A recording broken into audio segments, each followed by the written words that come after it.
Hello guys, সবাই কেমন আছেন? আই হোপ সবাই ভালো আছেন। একটা ছেলে আর একটা মেয়ে বসে আছে। এই লোকটা বলল, আমার তোমাদের গাড়িটা পছন্দ হয়েছে।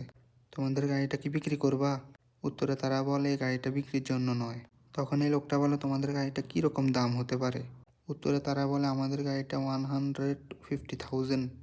এই লোকটা বলে, দেখো দেখো, আমার কাছে প্রচুর টাকা এবং স্বর্ণ আছে। আমি তোমাদেরকে স্বর্ণ এবং টাকা দিব, তোমাদের অনেক লাভ হবে।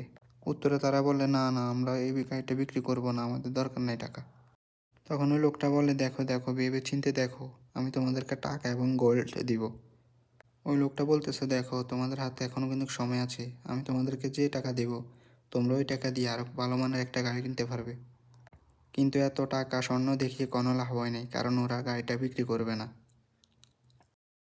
তো গাইজ, ভিডিওটা যদি ভালো লেগে থাকে অবশ্যই লাইক শেয়ার করতে বলবে না।